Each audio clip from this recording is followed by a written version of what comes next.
Comment avoir une copine quand vous êtes un gros loser. Si vous avez cliqué sur cette vidéo, c'est que vous êtes un loser qui veut avoir une copine. Alors ne vous en faites pas, je suis là pour vous aider. Ça, c'est vous. Timide, sans argent, célibataire, un raté, le moins aimé de la famille, le moins connu du quartier, vivant dans l'obscurité, derrière son écran toute la journée, mais surtout un peu sale. Donc on va commencer par l'étape 1 qui est de prendre une douche, parce que je parle pas à ceux qui sentent le reblochon dès 6h du matin. Une fois la douche terminée, on passe à l'étape 2, s'acclimater avec le soleil, parce que oui, vivre comme Batman, ça vous fait oublier la vitamine D, donc il faut reprendre contact avec la lumière. Sortir directement dehors, c'est une mission suicide pour vous, donc je vous conseille d'abord d'allumer une lampe de chevet à côté de vous pendant la première semaine, d'utiliser les interrupteurs de votre maison pendant la seconde, et enfin, ouvrir ces putains de volets qui vous font super peur, et puis comme a dit Inox, hein, chacun son Everest, donc à la fin de votre acclimatation, passez directement à l'étape 3, savoir s'habiller, parce que oui, vivre en slip et commander ses courses à la maison c'est super confortable, mais il va falloir au moins remettre un t-shirt et un pantalon. Ne mettez pas ça, ni ça, et encore moins cette merde. Écoutez l'avis d'un professionnel à la place, un t-shirt blanc et un jean, ça ira très bien. Étape 4, trouver sa proie, et oui j'ai bien dit proie parce qu'à ce moment-là, vous êtes un chasseur. Et un chasseur, ça chasse des proies.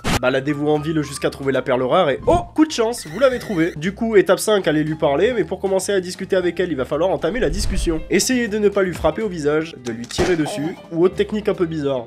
Quand vous aurez enfin réussi votre coup, complimentez-la. Étonnamment, les filles aiment bien les compliments. Faites suivre la conversation le plus possible en parlant de sujets bateaux mais sympathiques et boum, c'est dans la poche. Étape 6, réussir son date, c'est très simple. Vous êtes à table donc vous devez avoir des manières, vous ne pouvez pas faire tout et n'importe quoi juste parce que c'est marrant. Si vous êtes pas trop con, vous avez choisi un bon restaurant et pas le kebab d'à côté, aussi délicieux soit-il. Bon, première règle, buvez la même quantité d'alcool qu'elle. Si elle a toujours pas terminé son premier verre et que vous en êtes au 7ème fût à bière, vous allez vous réveiller avec une mauvaise surprise et personne ne veut ça. Donc très important de ne pas boire beaucoup. Deuxième règle, ne mangez pas trop épicé pour éviter les séjours indésirables sur le trône en céramique. Maintenez la conversation en parlant d'elle et pas de vous. Déjà que votre quotidien est affreux, évitez surtout de parler de vous et de vos super statistiques sur League of Legends. Et si vous tentez le coup quand même et qu'elle est dans le même délire, bah félicitations, vous ferez un super couple tout en gardant votre charme naturel. Mais ici malheureusement, bah c'est pas le cas et ne dites rien de vous, ça fait mystérieux et les femmes aiment le mystère. Si vous êtes arrivé jusqu'ici, bah étape 7, bravo, vous avez réussi. Mais il reste encore l'étape 8, le plaisir coïtal. Déjà encore bravo pour votre conquête, mais il reste encore une étape que vous n'arriverez pas à faire sans moi, et c'est le sexe. Premièrement, protégez-vous. Rappelez-vous que le bout en plastique c'est pour votre zizi, et pas pour la tétine de votre futur enfant non désiré, alors protégez-vous. Maintenant que vous vous êtes stuffé, ne tentez pas l'impossible, ce sont les mêmes règles que sur une piste de danse, rappelez-vous que physiquement vous êtes plus proche de Boudère que de Manuel Ferrara, alors ne faites pas quelque chose que vous ne savez pas faire. Soyez à l'écoute de votre partenaire et suivez bien tout ce qu'elle vous dit, et inversement. Le consentement c'est super important, ne l'oubliez pas. Nous arrivons à la fin de ce tuto, donc félicitations, vous avez trouvé votre partenaire, mes services ne sont plus demandés, alors je vous dis au revoir et à bientôt.